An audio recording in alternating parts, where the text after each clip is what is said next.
Assalamualaikum warahmatullahi wabarakatuh. Apa kabarnya adik-adik yang ada di rumah? Alhamdulillahirrabbilalamin, kita dapat bersyukur kepada Allah Subhanahu wa Ta'ala karena kita dipertemukan dalam kondisi sehat walafiat. Jangan lupa adik-adik yang ada di rumah untuk tetap menerapkan protokol kesehatan dan tetap menjaga kesehatan diri karena kita sama-sama berada dalam masa pandemi virus corona. Baik adik-adik yang ada di rumah, sebelum masuk ke materi selanjutnya, kembali saya ingatkan untuk adik-adik bisa like dan subscribe channel ini untuk selalu mendapatkan update terbaru terkait dengan pembelajaran geografi kita. Adik-adik yang di rumah, kita akan masuk kepada materi pertama kita, yaitu KD 3.1. Kita akan belajar tentang konsep wilayah dan tata ruang. Adik-adik yang ada di rumah, mungkin adik-adik sudah pernah mendengar istilah wilayah maupun tata ruang kota, wilayah pedesaan, wilayah perkotaan. Nah, di sini kita akan belajar lebih mendetail apa sebenarnya wilayah dan tata ruang itu. Nah, wilayah merupakan bagian di permukaan bumi yang dalam hal tertentu dapat dibedakan bagian-bagian lain dari sekitarnya. Contohnya wilayah pedesaan maupun wilayah perkotaan. Nah, secara kasat mata bisa kita bedakan lewat gambar ini. Ini bisa adik-adik lihat mana yang wilayah perkotaan dan wilayah pedesaan. Tentunya ini memiliki ciri-ciri yang sudah pasti adik-adik akan lihat nantinya. Ini sudah kelihatan mana yang wilayah perkotaan maupun wilayah pedesaan. Namun kita tidak akan mengkaji ciri-ciri tersebut, kita hanya akan mengkaji nantinya apa sebenarnya wilayah dan ruang tersebut. Nah, sebelum lanjut kepada pembagian wilayah, terlebih dahulu di sini saya akan memberikan pengertian daripada apa wilayah dan ruang itu. Ya. Nah, ini.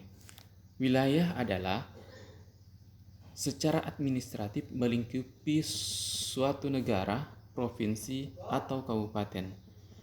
Nah, disebut wilayah itu memiliki batas-batasan tertentu.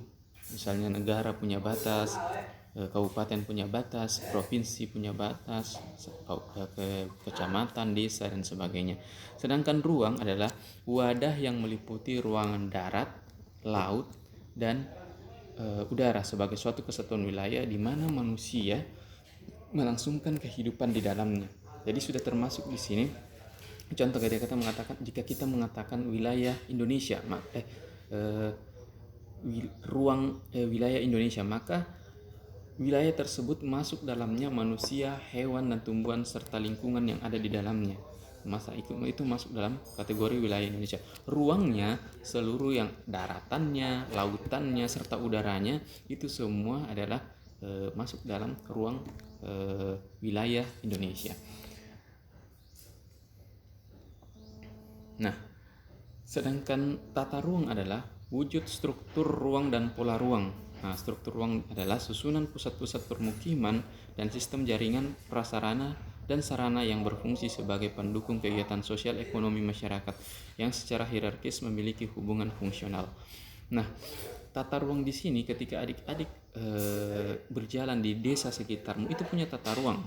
Tata ruangnya walaupun hanya sederhana, tapi di situ sudah kita ketahui bahwa misalnya di sini pusat desa, ada pemerintahan, ada kantor desanya, ada pusat-pusat pemerintahannya. Kalau adik-adik berjalan-jalan ke kota, itu adik-adik akan mengetahui struktur ruang kota yang memang sudah terpola. Misalnya pusat perbelanjaannya tersendiri, pusat pemukimannya tersendiri, jaringan jalannya sudah dirancang sedemikian rupa, taman-taman kotanya, itu yang disebut dengan tata ruang. Nah, untuk mengkaji lebih mendetail apa wilayah dan perwilayahan itu serta ruang, maka kita akan terlebih dahulu mencermati pembagian wilayah itu sendiri.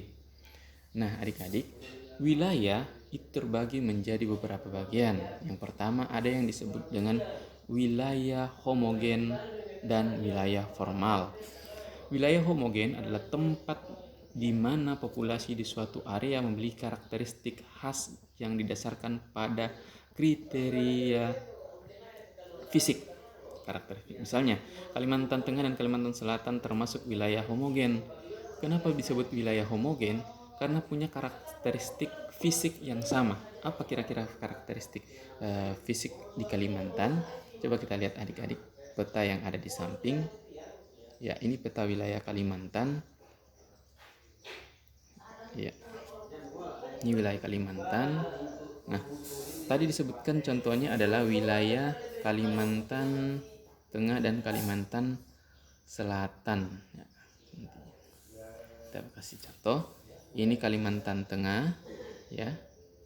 Oke, pennya saya ganti ya supaya lebih jelas. Ya. Ya, ini Kalimantan Selatan, Kalimantan Tengah. Kemudian Kalimantan Selatan ini. Oke, right. Kira-kira apa yang menjadi keunikan khas di wilayah tersebut? Kita bisa lihat yang pertama suku.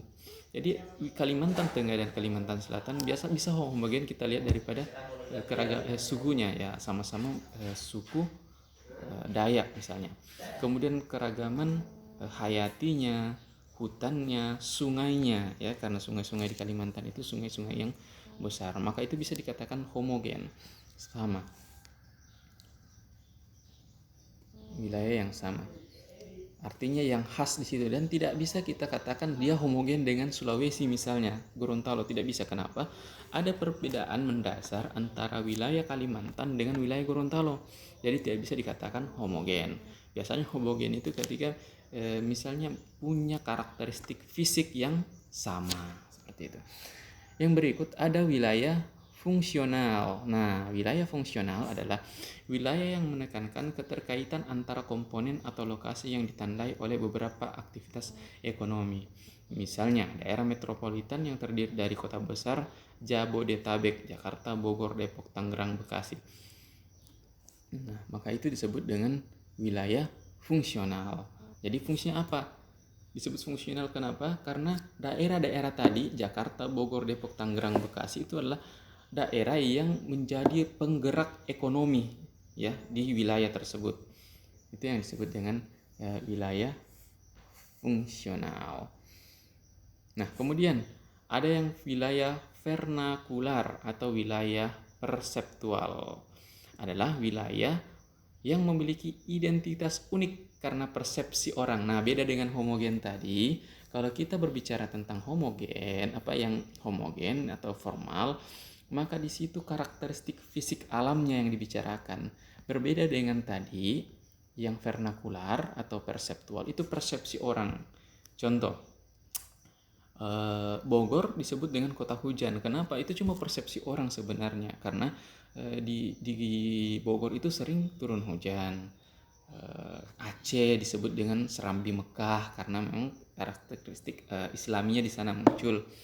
Dan mungkin Gorontalo, orang sering persepsikan nih, teman-teman sering panas atau panas sekali, maka bisa saja mempersepsikan Gorontalo sebagai daerah panas gitu. Panas dan panas sekali, itu salah satu contoh wilayah perseptual. Artinya hanya identitas unik yang diberikan oleh orang. Nah, yang berikut adalah perwilayahan. Jadi tadi wilayah, sekarang perwilayahan merupakan upaya untuk membagi permukaan bumi menjadi unit-unit teritorial dalam lingkup tujuan tertentu. Contoh, perwilayahan atau regionalisasi kawasan di negara-negara ASEAN. Maka itu perwilayahan ASEAN misalnya. Ada perwilayahan tertentu. Kemudian lanjut, yang terakhir adalah tata ruang. Masih menyambung yang tadi, tata ruang itu adalah struktur ruang atau pola ruang di mana darat, laut, udaranya itu masuk dalam kesatuan utuh. Nah, adik-adik yang ada di rumah, mungkin hanya itu yang bisa Pak Guru sampaikan. Silakan adik-adik bisa mencari literatur yang lain di beberapa situs di internet untuk memperkaya pengetahuan adik-adik. Dan jangan lupa setelah materi ini, akan ada kuis yang akan Pak Guru sampaikan lewat link yang akan Pak Guru kirim di WA grup kalian. Terima kasih atas perhatianmu semua. Insya Allah kita semua dipertemukan oleh Allah Subhanahu Wa Taala dalam kondisi sehat walafiat di pertemuan berikutnya. Dan di pertemuan berikutnya nanti kita akan masuk kepada materi perkembangan dan pertumbuhan wilayah. Terima kasih atas perhatianmu. Assalamualaikum warahmatullahi wabarakatuh.